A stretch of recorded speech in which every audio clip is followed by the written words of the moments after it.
to my channel, Budget for Success. Woo! My name is Onyx, and today is part 5 of our Money Smart Tuesdays series. And I'm so excited that you are here with me today. I am so glad you stuck to the end because this is the best part. This is the juicy part that we're going to talk about. Now, if you have not heard the video from 1 through 4, please stop this video. Go and find the link in this video and watch the series 1 through 4. 1 through 4 is going to help you understand where we're at today. There's a lot of great information in there, and so it's so important that you go back and watch those videos. Also, if you watch all 5 and you comment in the comment section, let me know that you watched all 5. At the end, I am going to email you the tools that I've been using to help you manage your budget appropriately and to help you really get focused on financial freedom. And I'm going to give you a 30-minute coach call. And I'm going to help you get started. Or if you've already started, but you want to tweak and you need to just bounce ideas, I am there and available to help you. And so that is what you will get if you connect with me on all 5 videos. So let's get started. We're talking about budgeting tips and tricks to prepare for financial freedom. That's where we are today. So we already talked about step 1. We went through step 2, step 3, and step 4. And now we are on step 5. Woo! Reach for your goals with a solid but flexible plan. You got to be ready if you need to change up. I shared with you who I am. I'm an entrepreneur. I'm a published author. I have a new book coming out also this summer, so stay tuned for that. I am a retired assistant city manager and I'm a CFO. I work for city government for 20 plus years. Either I was an employee or a consultant, but I was there. I was helping cities many, many years.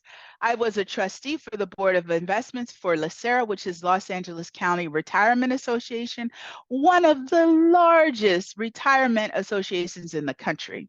I am a social media influencer, cash stuffer, and I'm going to talk more about why cash stuffing I feel is so important. That will be in a new series coming out. So you stay tuned because Money Smart Tuesdays is going to keep going. I'm a supportive wife, cool mom, amazing daughter, and soon to be grandma. Woo, woo. And I'm a secretary treasurer for the Otis Lee Johnson Scholarship Fund, which is a scholarship fund designed to help people who need second chances. So if people have been incarcerated or if they are in the foster care system, they can apply for our scholarship. And we're just getting ready to award $4,000 worth of scholarships in the month of July. So I'm very excited about that. Thank you to those who supported the scholarship fund and made donations as well. I really appreciate that. We talked about big picture stuff. We talked about how to evaluate your current financial situation, how to look at your assets as well as your liabilities and find out what your net worth is, how to assess your spending patterns and look at various income sources. I was transparent. I showed you my net worth in 2017 when I decided I wanted to be financially free and I was going to figure out how, to 2024 where I grew that number for net worth and I have further to go. This is not the end, but it's a huge improvement and I'm going to show you what I did to get there. So we talked about the details. Where are you spending your money? Do you have automatic drafts? Stop it. Get that. Nobody has a say over your money. You should own your money. Can you get similar services for less? Are there businesses that you frequent so much that you really need to cut back on? The big message in this slide that I've shared with you is to look at where you spend your money on an annual basis and decide. You decide. Stop being led by marketing and advertising. You decide how much do you want to spend a year on Starbucks. Decide that amount. That's your budget. Divide it by the number of pays that you have or the number of months, whatever works for you. If you're self-employed, you might need to say, okay, I'm willing to spend this much a month on Starbucks. Once you have that, set it and forget it. Now you know that's it. So if it's $50, it's $50. When you spend $50, you're done, no more, because you made a decision. And that's the same with a lot of these categories. Decide what you want to spend a year, but don't be led astray just because, ooh, there's a new shiny object over here that I need to get. So then we talked about balancing out your finances. That was series number 4. Please check it out. What we did was look at all of the cash and investments that you may have in your portfolio and gave every dollar an assignment. That is so important. If you look at any budget from any organization, I don't care how large it is, every dollar they have has an assignment. If it works for a major profitable corporation and they are worth millions or billions of dollars, why wouldn't you implement the same strategies they use to manage their budget for your own personal budget?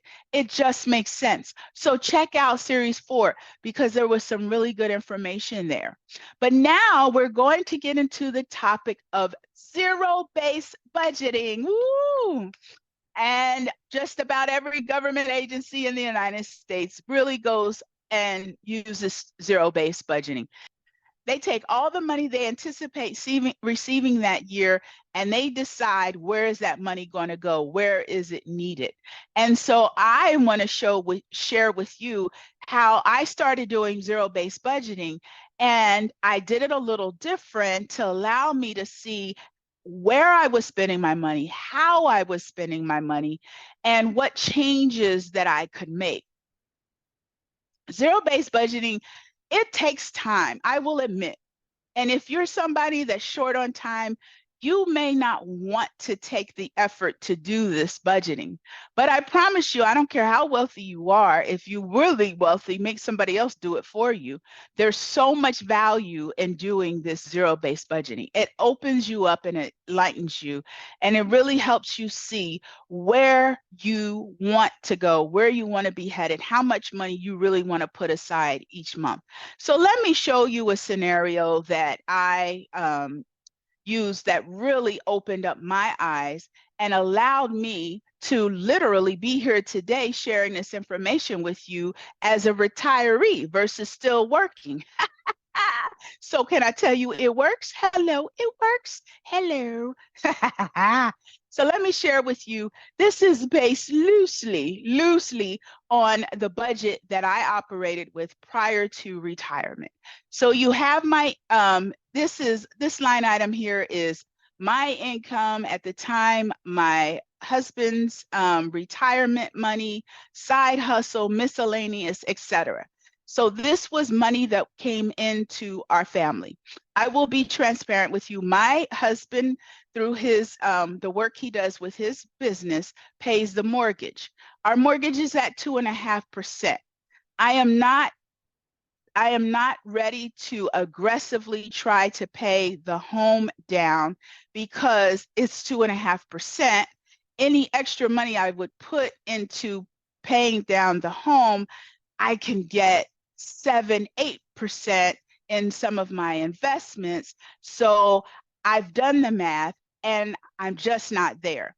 So I don't have that as a part of this equation. And some of you that do have mortgages and you are paying a higher interest rate definitely want to put that in your budget, zero-based budget. Absolutely. Absolutely, absolutely. But this system that we have set up with my husband, he pays it every month. I never even see it, and it just works for us. So that does not include our mortgage. But however, the scenario of what I went through to cut our budget is what you could do in your budget at any level, whatever budget you're in, whether it's $11,500 a month or whether it's $4,000 a month, $2,000 a month, whatever it is, get those numbers in this spreadsheet and let's walk through how we can free up some of these funds and put it into savings. And that's the objective here. So I do have my budget sheet divided into categories. The first is high priority. The reason I do this is because I want it to be clear that these are expenditures that I do have some flexibility with, but not a whole lot because they're essential. So utilities, you know, we have to have utilities. Parking is essential for us because we have to pay to park where we live. But not everyone has that. So whatever high priority essential expenses that you have would go into this section. So the reason that I divide it up too is because I want to know what percentage of my total pay that's coming in is going to high priority items, 20%. And that's not too bad. That means I have 80% left to do with whatever I want. That's a really good number. So if you could work to get your essentials down, that's really helpful. Now, if you're about to buy a home or a car or something like that, plug that into this equation and see what it does to this percentage. Is it reasonable? Some of us go, yeah, we love this home. We fell in love with it. We want it. The mortgage is $3,000 a month and we can make it happen. Or it's $1,500 a month and we can do it. Plug it in here and see. With the mortgage, utilities, and other things that you absolutely have to buy, like groceries, etc., where does it put you in relationship to your total income? The reason this is also important is because if this income ever changes, like somebody gets laid off, or there's a freeze in pay, or you have a business and there's a slump, if this number is low, the chances that you can keep moving operationally while you're in that slump are greater. But if this is 50 to 60% of your income, you are depending heavily on your income for survival. And that is difficult, very difficult. And so the goal is to try to get this number as close to 20% or less, obviously less would be better, as possible. And it may mean you may have to increase your revenue. But this is a humbling exercise when you start putting the numbers down to see what it is. And all this is taking your total sum here and divided by your income. That's it. There's no special math on here, guys. Now, this is how much we had left to allocate after our high priorities. So the next piece is debt. Unfortunately, many of us have debt. And so this is how much I was paying each month in credit card debt. It was crazy. But I was so proud because it was like, well, we don't really keep balances. Like I pay it off each month. But these are huge chunks of change that were going out the door every month to get those credit cards paid down. And there was some credit cards that had a balance that kept rolling. And I just thought, oh, but it's not large. It's 1,000 here, it's 2,000 there. It's not a lot. Let me tell you, when you put this all in a spreadsheet, you realize, oh, it's more than what I thought it was.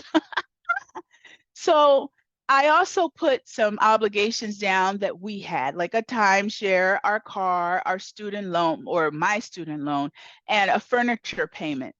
And I told you all about the furniture. We paid on it. It was a small amount. It was like, who cares? But we paid on it for, I don't know, 4 years. Now we need new furniture, and I haven't set any money aside for new furniture. So I'm doing it now.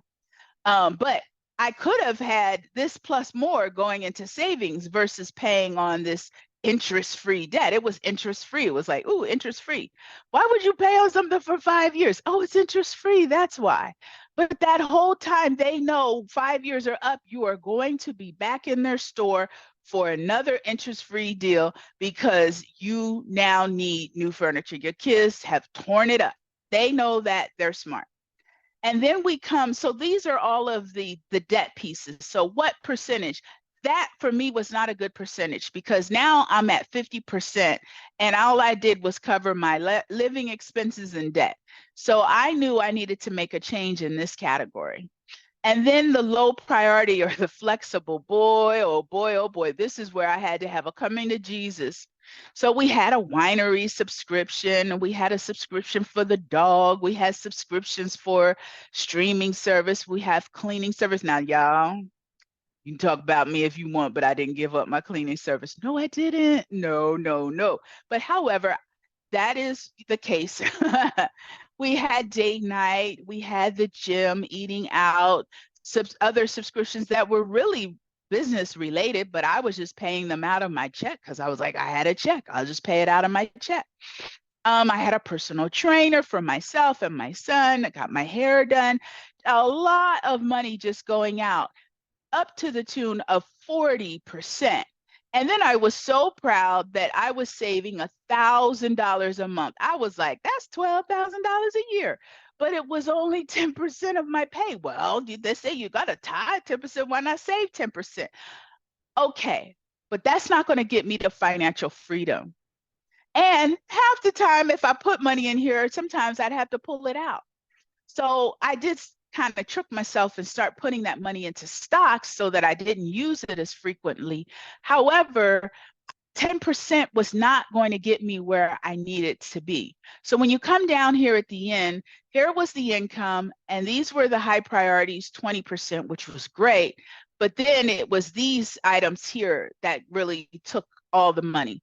This is a total of 70%. And I was like, how do I get most of that down here into savings? So this on the right-hand side is what I ended up doing. Number one, I picked up a side hustle.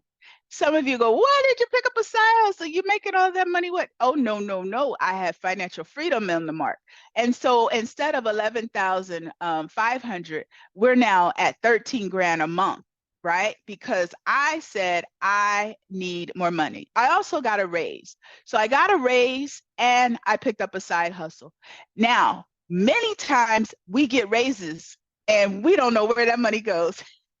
But if your budget is set, and you get a raise, 100% of that raise should go to savings because you already have your budget set. Why would you spend more? Because the raise is supposed to help you get into a better position. The way you get into a better position is you put that money into savings. And so that's what I did. I got a raise and 100% of the raise went to savings. And I got a side hustle so that I could have some extra money coming in. So here I am now at 13 grand a month. I'm already off to a good start. What can I do with my high priority essentials? All right, one of the changes that we did make was my husband was able to get a really, really low cell phone bill.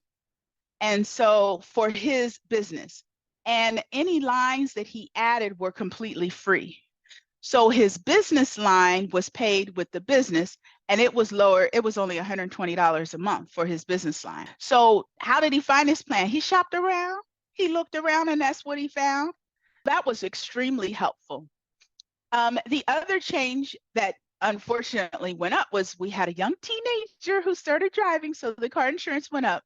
So that was not the good, that was no cut. The other thing was gas. I started riding my bike and walking. I said, why am I driving everywhere when it takes me more to go through traffic than it does to get out there with my bike? And so I literally cut my gas bill down by grabbing my bike or walking. And it's been great for me. And you see my videos where I'm walking somewhere. And then groceries, unfortunately, everybody knows right now, you're not saving a whole lot of money on groceries. So, but the fact of that one thing with the cell phone lowered us down to 16% instead of 20%, which was pretty good savings.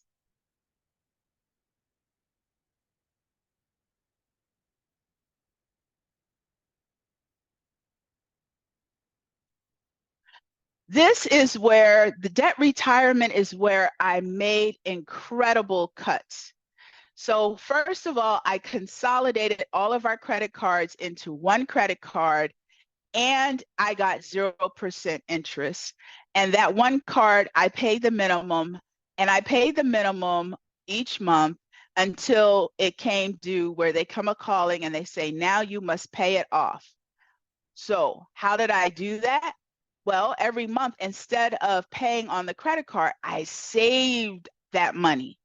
So I saved $780, and then I upped it to $890 a month to go into a savings account, earning interest, making money. It's invested in various investments. And so when it's time to pay it off, the money that's there will be enough to pay the credit card off, because I've been saving $700 to $80 a month and now $890 a month to be able to pay that credit card off. This was really nice because operationally, then that money that I was just churning out of credit cards, I'm not. The other thing mentally this did for me was, okay, Onyx, you have to pay this credit card off. Don't you go start charging up and racking up more credit card bills and not paying it off, because then you're right back to where you started and you're paying incredible interest, because the credit cards now are like 20%, etc. So if you have an option of looking into this, do it. If not, try to consolidate them and get on a plan where you just start chugging away and paying it off. And we're going to show you how to set up a savings plan so that once you have enough money saved on the side, you could take $1,000 or $500 or, larger amount and pay down the debt. But I believe that you should focus more on savings. And this example shows you where I'm not focusing so much on debt as I am on saving money, because if an event does occur, I have cash to pay for it in the future if an emergency occurs, and I do not have to resort to using my credit card, because then I'm in a vicious cycle. The car payment is the car payment until it's paid off. It's at 2% as interest rate as well. So you could look at refinancing your car payment to try to get it at a lower rate. But I will tell you, I have started a car envelope because I'm believing the next car I get, I will pay cash for. I will no longer take out a loan for a car. It's not worth it at all. My student loan, fortunately, was forgiven because I worked for government for so many years, and they allow for student forgiveness. This is a plan that started with Obama, and now Biden has really written off a lot of loans. And then the furniture, I just paid it off because I just did, even though it was interest free, I didn't want to pay that amount every month when it could put that amount into savings. And so now you can see where this was 31% of my income went to debt. Now only 6% of my income is going to debt. It works for me mentally. And so then we come down to these low priority items, things that are extremely flexible. So I'm going to tell you my thought process behind a lot of these changes. It doesn't mean that you would use the same methodology, because you're going to have different types of flexible expenses. But let me just share with you how I rationalize some of these changes. Number one, with the winery, I did not want it anymore. It was an expense. We decided we're going to buy the wine we want to buy, because they would send you the wine they wanted to send you. So we opted out of that every month. The Banfield, I started a cash envelope for our dog so that we saved money every month. That way, if something happened, I had money to pay for it, but I did not want to continue for years paying this $55 a month, and many, many years we never used it. We also had a very healthy dog, I'm not gonna lie. We had a soldier dog. Wiki didn't have any health problems at all. He was a happy dog. And then we had subscriptions that were just, one blessing we had was that T-Mobile picked up our Netflix and Hulu. And so the only subscription we kept was YouTube. I got rid of Audible. You could still have access to what you purchased. But I mean, Audible was charging me every month. And if I didn't buy a new book, it was like, oh, you have credits. And then they really got me when they said, if you don't use the credits, you're going to lose the credits. I was like, well, I done paid for the credit and then I'm going to lose it. So I canceled a lot of subscriptions, and we left with one, which was the YouTube. Cleaning service, as I told you, we kept. Date night, here was the thing. We still go on date nights, but only if my husband does a job, makes some money, then we go on date night. So it's from the profits of the business. That's the reward. And if he has a, a dry week or a dry month, whatever, well, we just go on date night because we'll have date night in-house. And guess what? We've had some fun date nights in the house. We play games and we save money. So you guys have seen videos where we're playing games, we're rolling dice, and we're saving money at the same time. So date night doesn't have to cost you money. I did change gyms. I've got one that was a lower amount. We stopped eating out as much because I'm sorry, eating out just got so expensive. And we were so frustrated with eating out and then coming home and being hungry and have to eat again because they gave you such small portions. It just wasn't worth it. I stopped a personal trainer. I found a new stylist to do my hair for less. And then in between, I did my own hair. I lowered my spending money.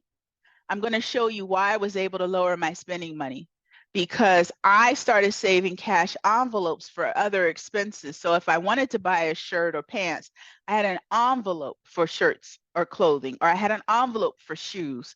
So I did not need all the spending money, because the spending money was literally for, I don't know what. I still don't know what I spend spending money on. I just spend it because I have an envelope for every other expense out there. But that's why I was able to lower this amount for myself and my husband. And then beauty, got real clear on what I was spending for beauty, and I lowered it just because I wanted to get this percentage down. I canceled another subscription I had, and my son got a job and he started paying for his own spending money. So there was no more allowance. My husband never really believed in allowance anyway.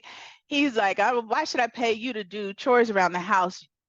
You live here, that's your contribution, is doing chores for room and board and shelter and a warm family environment. So he never really believed in allowance. But so as soon as he was able and he was, old enough to work, he got a job for extra money. He doesn't work all year, but he makes so much money over the summer that he's able to save that money, and he's very good with his money. And it lasts him throughout the school year. And now he's working again because it's summertime. So look at this. It went from 39% to 12%. This is really the meat of where a lot of people can look at making cuts. But don't just make cuts to make cuts. Now we need to put this money into savings. Previously, when we were only saving 10%, now we're saving 66% of my income is going to savings. Now, how are we able to do that? Well, because if I need something for health, I'm saving money here. So I won't take it out of my pay for something for health, like medicine or whatever. I'm not taking it out of my pay. I'm taking it out of this health envelope that's getting $400 a month. And I'm likely not spending all of it. So there's rollover each month. Something for the house. If I don't spend all of this amount, then it gets rolled over. Anniversary comes around. I don't need to charge it because I now have this envelope where I'm saving $400 a month for anniversary. So when our one-time anniversary comes up, we have enough money saved to really go wherever we want to go. And then sometimes we up this if there's a special occasion or something we want to do, that we know we need more money. But the idea here is, if you're always saving money each month for vacation, when you go on a vacation, you don't have to charge it. You have the cash available to do that. If you're always saving money, for example, for self-care, when you're ready to buy those shoes or their clothes, you go to your self-care binder, and whatever money's there, you can spend it. And so if 60 to 70% of your pay is now being saved for a specific category and a specific expense, when that expense comes up, you go to that envelope and you use it, but you use it sparingly. I also have a category here called savings challenges. This is a fun way to save money. And this is also how I do my, YouTube videos. I show you saving money into various savings challenges, and it's exciting and it's fun. But once that money gets saved, I end up allocating it to all these other expenditures. What it does, number one, is until I get that money fully saved, until I complete the savings challenge, I'm not spending it because I have got to save it till I complete the challenge. There is a mental part of denying yourself the gratification of spending the money right away because you want to have a sense of completion. So once I've completed the savings challenge, if it's a $500 savings challenge or a $50 savings challenge, once I complete it, then I get to move it into these categories. Once you have a habit of denying yourself, and it's really not, it's to say it in a more positive way. Once you're in a habit of challenging yourself and meeting that challenge, you are least likely to fluff your money away because you worked too hard to save it. Why would I turn around and spend $1,000 on birthday when I only had budgeted $500? Because I took a lot of time to save up this money, and this now gets allocated to all these different categories, and I want to stay under budget or at a minimum within budget, right? A maximum within budget. But this is how you now create this nest egg, because guess what? If all hell breaks loose and you have to go and pay bills in this category up here or in debt, and there is no income coming in because something happened, all of this money, dibs are off. All this money could be used for those purposes because you have to live. But the fact is you have the money that's available to be used if you needed it versus having to go to a credit card in an emergency because a car broke down. But if you have a car maintenance account and you have money saved every month, something happens to your car, you don't have to use cash. I mean, you don't have to use a credit card to fix your car.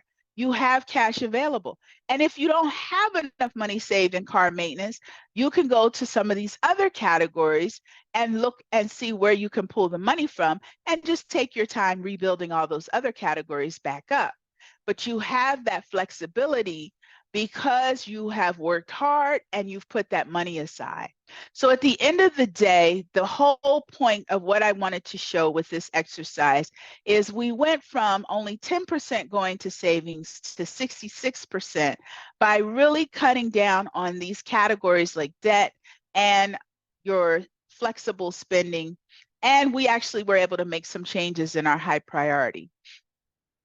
I encourage you to look at all your expenses each month, divide it up into these three categories, and look at it side by side and see where can you make cuts? How can you improve your situation so that this number goes up at least by a few percentage points?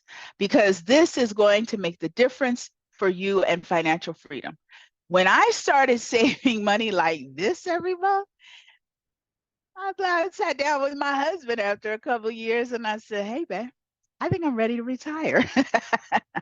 And the other thing was the retirement income that I had coming in, these expenses were so low between my husband's retirement and my retirement, we could meet our life living expenses. So any extra money, side hustle money, or whatever else I brought in, I could afford to use that money for the low priority items or for savings because my essentials was so low. I got it into a reasonable, manageable amount. If you're looking to retire, the best way to get there is to get these essentials and your debt at a level that your retirement pay or your Social Security could cover it. And then, I don't know with you, but for me, I never want to just completely retire and never make any other income. I never want to feel like the only income I have is Social Security or my retirement. I always want to feel like I have other revenue sources. And so those revenue sources allow me some luxuries like cleaning service or allow me to put money aside for savings. In addition to the money that I already had saved for these different categories when I made a decision to retire. So there we are. That is the end of this segment.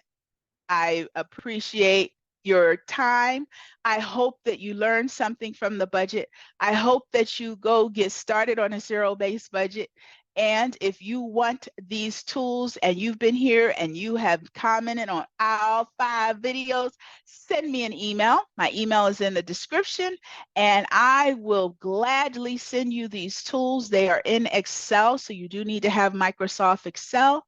I will send you these tools and we can set up a coach call so I can help you even further in your progress in moving forward to financial freedom.